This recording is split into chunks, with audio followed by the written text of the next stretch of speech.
এরা এক সাইডে ব্যবসা ঠিকই করে যাচ্ছে।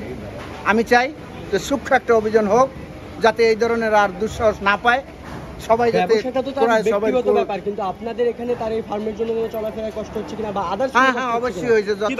যতদিন এখানে ফার্ম ছিল, এইখান দিয়ে যেমন ঈদের 2 মাস আগের থেকে আমি এইখানটা এই রাস্তা দিয়ে ঢুকতেও পারিনি। এটা তো আমার যাতায়াতের রাস্তা, এগুলো যাতায়াতের রাস্তা না। এই যে ময়লা আবর্জনা, তারপর দেখেন ওই সাইডে যেগুলো, ওগুলো সব বলে সরকারি জায়গা, ওগুলোও বন্ধ করে এটি সব এগুলো ময়লা চলা সব ভরে যায়। এগুলো এই যে খালটা, এগুলো একটা খাল, এটা এখন ময়লায় ভরে গেছে এই গরুর বর্জ্যতে।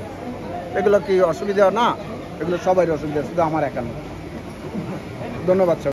আপনি কি বলতে চান? অভিযান সূক্ষ্ম অভিযান হোক, এটার অভিযান সূক্ষ্ম হোক, আমি এটা চাই। এটা ভালোভাবে অভিযান। অবৈধ জায়গায় করা, অবৈধ জায়গা যদি দেখেন, আপনার কাগজপাতি দেখেন, যদি অবৈধ জায়গায় হয় তাহলে এটা উঠে দেওয়া হোক।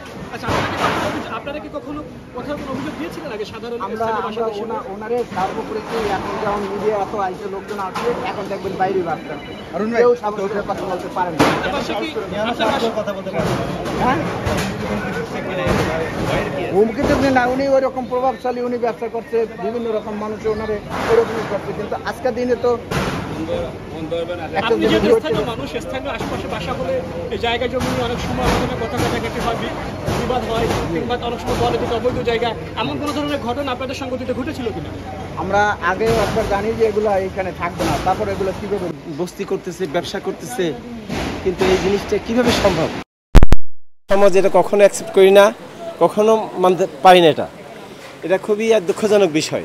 আমরা এই এলাকার বাসিন্দা, এই প্রথম থেকেই ঘটনাটা এটা আমরা দেখছি, দেখার পরে আসলে খুবই মর্মাহত হয়েছি জিনিসটা। সারা বিশ্বে এই আলোচনায় ছাগলটা নিয়ে সারা পৃথিবীতে তুমুল কাণ্ড চলতেছে।